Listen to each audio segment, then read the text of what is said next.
Hello tout le monde, c'est Galoir. Aujourd'hui on se retrouve pour une toute nouvelle vidéo. Aujourd'hui, dans cette vidéo, je vais vous montrer une astuce pour les gens qui sont sur des PC portables avec des cartes graphiques dédiées et qui voudraient soit enregistrer leur écran de PC portable dans des vidéos avec OBS ou alors l'utiliser pour streamer sur Twitch et pouvoir jouer à des jeux vidéo sans utiliser les captures de jeu si vous avez la flemme comme moi.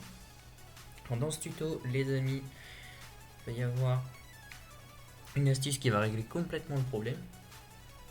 Je vais un petit peu vous expliquer comment ça marche, bien évidemment. Et aussi, bien évidemment, quelques paramètres à faire pour que ça fonctionne correctement. Et voilà. Donc, pour commencer, euh, vous voyez que clairement, là, j'ai clairement activé le truc sur mon OBS. Vous voyez clairement que l'OBS est clairement en train d'enregistrer, comme on dit. Mais aussi, bien évidemment, pour ce tuto, il va falloir que je désactive le truc, sinon ça va pas marcher, bien évidemment, pour vous.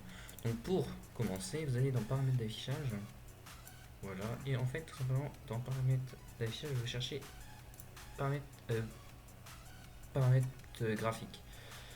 Ensuite, bien évidemment, bon, là vous voyez clairement que OBS est là, donc moi je vais le dégager pour vous montrer. Donc ce que vous faites, c'est application bureau, bien évidemment, vous prenez le delta ou l'endroit il est, voilà, vous cherchez votre OBS, je sais pas où il est moi, je sais pas où il est le vôtre, moi je sais très bien où il est le mien. Donc là vous sélectionnez bien évidemment bin, 64 bits, OBS 64, ajouter. Et voilà. Et là vous voyez OBS Studio, laissez Windows décider ici.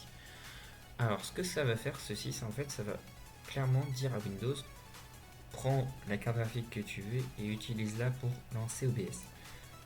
Sauf que nous, dans ce tutoriel, on ne souhaite pas utiliser la carte graphique par défaut. Donc moi, pour ma part, la par défaut, ça va être la carte graphique qui est dédiée. Donc ma GTX 1650. Et j'ai aussi un APU AMD, enfin de chez AMD, car j'ai un processeur Ryzen 5. Mais ça, c'est un autre souci. Si vous voulez, par exemple, utiliser OBS Studio sur votre PC avec bien évidemment la capture d'écran, il va falloir sélectionner l'économie d'énergie sur votre APU AMD ou Intel, bien évidemment, en fonction de votre processeur, bien évidemment. Là, après, il y a des gens, je sais, dans les commentaires, ils vont s'affoler parce qu'ils vont plus pouvoir utiliser les captures de jeu. Mais si, bien évidemment. En fait, par défaut, sur OBS, quand vous laissez justement sur les performances élevées, donc la GTX 1650, ou en fonction de votre carte graphique, en fait, sur ceci, en fait, vous allez avoir un écran noir. Ce qui va faire que vous n'allez même pas pouvoir enregistrer votre écran. Il va falloir utiliser le truc de Windows qui a été intégré depuis les dernières versions de Windows. Vous avez un truc énormément jaune qui est dégueulasse. Et pour la plupart des gens, quand vous jouez, vous voyez pas les interfaces qui sont autour. Donc c'est pour ça que je vous dis de jouer en économie d'énergie, parce que ça permet d'avoir plus simple et avoir moins de problèmes pour ça. Et même ça peut corriger aussi certains bugs de capture de fenêtre. Enfin bon bref, ça c'est un autre détail. Donc cochez ceci. Ensuite, une fois que vous avez fait ça, vous redémarrez. Voilà.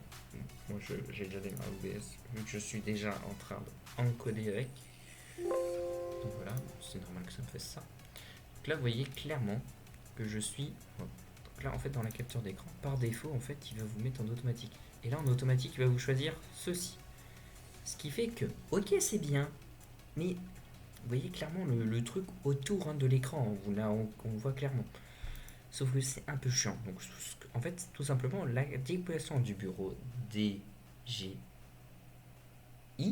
ça va vous permettre en fait d'utiliser donc Direct 3D de Windows et qui va vous permettre d'utiliser votre écran. Donc une fois que vous avez fait ça, voilà, après vous pouvez voilà, faire ceci, ajouter d'autres trucs ici, faire sur une autre scène. Bon, vous connaissez ce OBS après, hein, vous faites comme vous le sentez, bien évidemment. Et voilà. Et une fois que vous avez fait ça, je vous conseille aussi d'aller dans paramètres de carte graphique.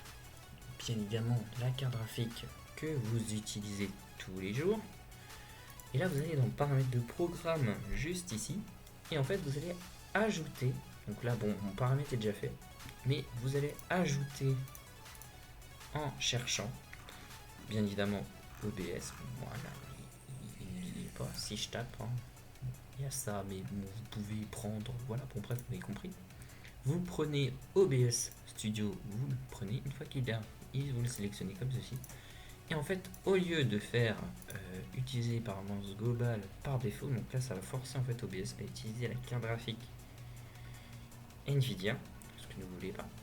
Et en fait là vous allez chercher graphique intégré, ce qui va faire que OBS en fait va tourner sur votre APU, ce qui va faire que vous allez gagner plus de performance en jeu, vu que le logiciel va pas tourner sur votre carte graphique.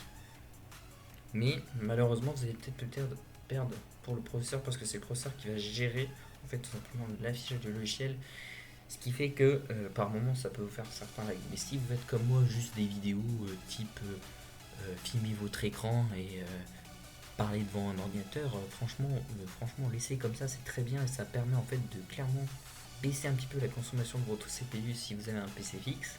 Bon, si vous avez un PC fixe et que vous avez un APU, ça c'est pas mon problème. Si vous avez une carte graphique, là préférez utiliser votre carte graphique car les cartes graphiques sont beaucoup plus performantes pour gérer tout ce qui est vidéo.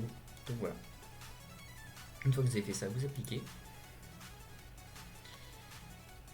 Vous attendez un petit peu, voilà. Une fois ça c'est bon. Et voilà, après vous avez votre OBS pour tout le temps. Donc voilà les amis, pour ce tuto, n'hésitez pas à me dire en commentaire si ce tuto vous a plu. Je vous dis à la prochaine, c'était Galoire. Ciao ciao.